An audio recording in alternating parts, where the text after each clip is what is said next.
Hello everyone, welcome back to Unraveling Politics, a weekly political analysis show where I look ahead to the future in politics and look at the week that was. If you're a regular, please make sure you subscribe so you get new alerts as to when new videos come out. So we will begin again with the peace deal that was signed last week to end hostilities in the Middle East.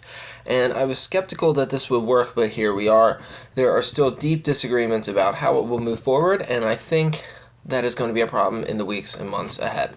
The ceasefire is for 60 days, and it will begin with the reopening of the Strait of Hormuz. However, Iran needs to remove the mines inside the strait, and apparently it seems like they have closed the strait once again. Then there's also disagreements about nuclear proliferation, sanctions, as well as frozen assets, roughly of $25 billion, rebuilding the region with $300 billion, and sanctions relief, as well as Israel's war in Lebanon. That makes this absolutely explosive, and that is what we will focus on here. The war in Lebanon against Israel, which looks like it has restarted, even though it stopped for a few days. And before I get there, I want to add that the administration absolutely insists that the $300 billion reconstruction fund will not be covered by U.S. taxpayers, and I can't imagine Congress approving that anyway. But if it's not paid for by taxpayers, and I don't see any other countries paying for it, then who is going to pay for it? Which private entities? This idea sounds an awful lot like making Gaza the Riviera of the Middle East, so I don't actually expect this to happen. Benjamin Netanyahu, the Prime Minister of Israel, and Trump seem to have been at odds over how to move forward regarding the war in Lebanon. It looks like with the election later this year on October 27, 2026, Benjamin Netanyahu's party will be the largest in the Knesset, which is the Israeli parliament, but will lose seats, and possibly we could see a government led by former Prime Ministers Naftali Bennett and Yair Lapid. Whatever comes, it looks like Israel is headed for political deadlock, with neither the center-right nor the right having enough seats to form a government without support from Arab national parties, which both sides have ruled out. So we could see the end of Benjamin Netanyahu's long run as prime minister, and potentially another election next year or 2 years from now. Speaking of which, Vice President J.D. Vance conducted a press briefing earlier last week, where he declared that the Israelis need to wake up and smell the reality. That's what he said regarding the deal in Iran, and I think J.D. Vance is correct in that Israel is becoming more diplomatically isolated, but he is dead wrong to say that they are the only ones to criticize the deal. And I really think J.D. Vance, he does absolutely hit the nail on the Israeli part of it, and I've never seen a vice president or a president criticize Israel in that way before. He said, if I was in the Israeli cabinet, I would not be attacking the only powerful ally I have anywhere left in the entire world. He also noted that we give Israel a majority of their weapons, and he said that Donald Trump is the only head of state in the entire world who is sympathetic to the nation of Israel at this moment in time. We heard light criticism before, but nothing like this. And this is where all presidents have fallen flat, and this is where I would say to JD, is your administration going to pull the plug on Israel if this keeps going? If Israel ignores the deal, which it looks like they will, if they haven't already, and continues to bomb Lebanon, are you going to pull the plug on Israel? Are you going to halt weapons shipments? You did it in Ukraine, so you could clearly do it, so why not you do it here? Israel is way less grateful than Zelensky was. If you remember that infamous White House meeting last year. I think from history they are not going to. If I were president, I would have pulled the plug on Israel probably on January 20th of 2025, if not long before then. As soon as they started critiquing American foreign policy, I would have pulled the plug on them. Will they do it? I don't think so. The incentive is there. Israel just started firing in Lebanon again, as I said, and Iran has closed the strait just as negotiators land in Switzerland for negotiations. More on that next week. This makes me slightly more optimistic about a J.D. Vance presidency, which I think is still very unlikely.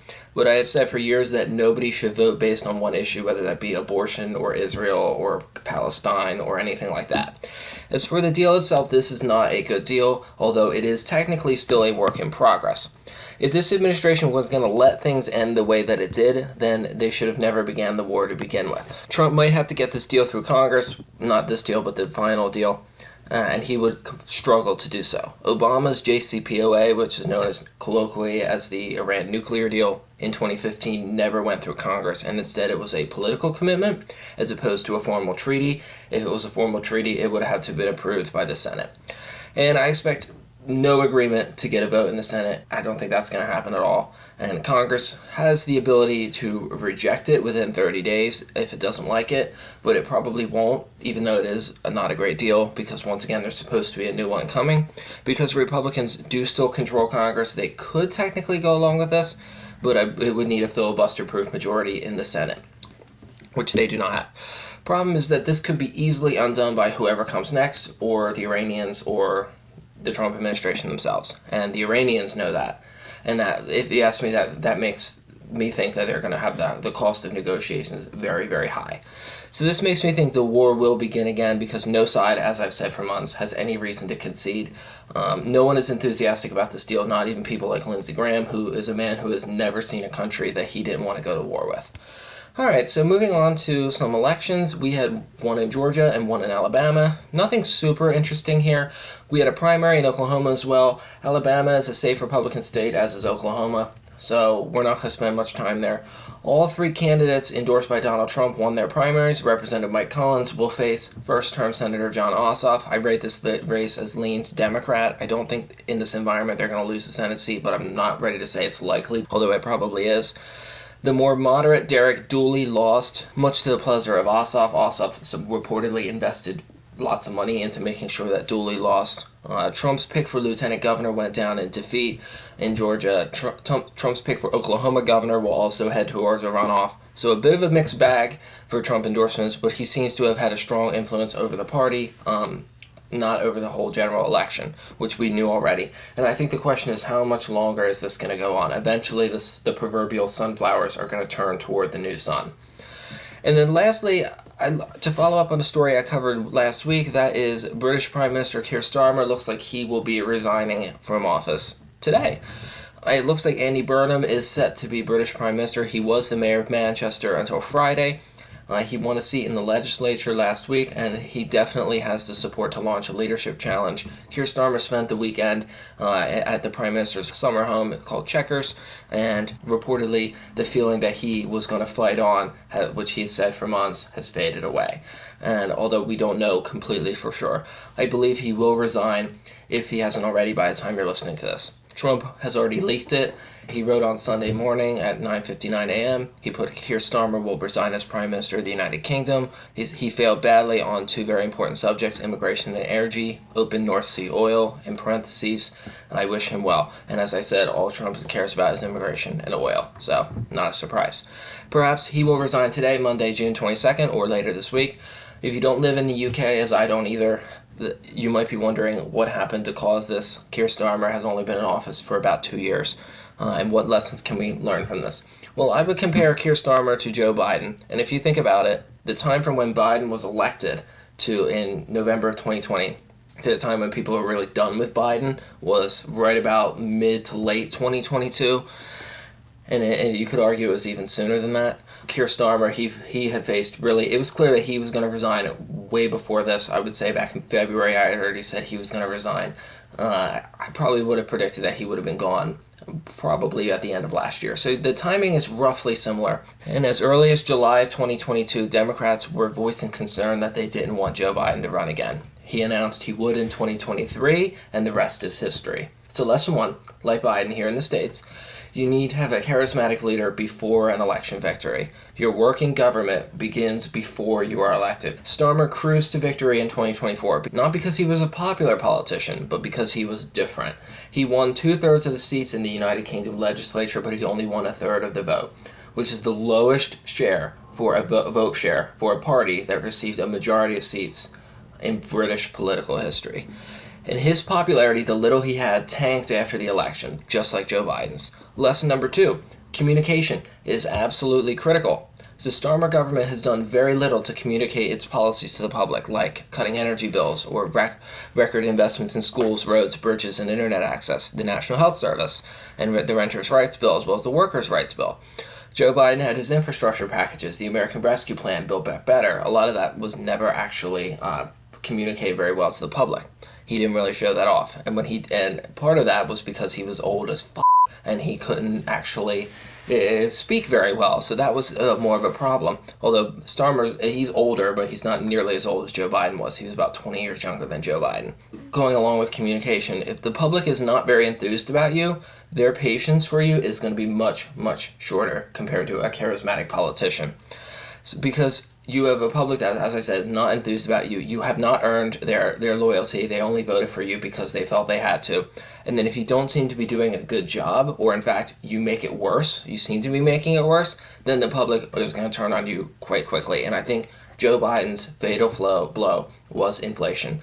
That did him in. If you take out the inflation, I think Joe Biden might have been reelected. If he had made it all the way to the election, I think he might have been reelected. If Kamala had stepped in like we saw here, I think Kamala would have been elected president. With Starmer, he made so many policy U-turns that annoyed voters, like announcing that they were taking money away from old people in the winter to heat their homes. Then they canceled it. Then there's something called the UK two-child benefit cap, where it used to be where you could only claim benefits on 2 of your children, and Labor promised to keep it, and then they scrapped it. Then they promised to give workers enhanced rights starting on their first day of employment, and then they scrapped that and replaced it with 6 months. And they promised not to raise taxes on certain groups of people. They did. And that shows, that's just the beginning, by the way. And there's so many more things. What does this mean? It shows that weak leadership will destroy you. And there's a reason that Thatcher and Blair remained at the top for 10 years or more. Even in the case of Thatcher, she was there 11 and a half years. It shows that you need a popular leader who is charismatic and who is strong. You need a strong, charismatic, popular leader. And that work begins from the moment you become the leader of your party until the moment you resign or you leave office. So as for Joe Biden, his age did him in. That made him not popular. He couldn't communicate very well, and he was not a strong leader for those reasons. And he became a laughingstock, and therefore the public no longer took him seriously. And once you lose respect, you can never get it back. The more you learn about politics in other countries, the more you learn about the ones in this country, because ultimately we are all people, and politics works basically the same everywhere. That's it for now. Thank you for joining me. If Andy Burnham becomes Labour leader, he could become Prime Minister at the end of this week. We'll wait and see. As far as Trump, we will probably hear more regarding this from him in the days ahead. So that's all for now. Thank you for listening, and as always, please let me know your thoughts in the comments below. Bye-bye.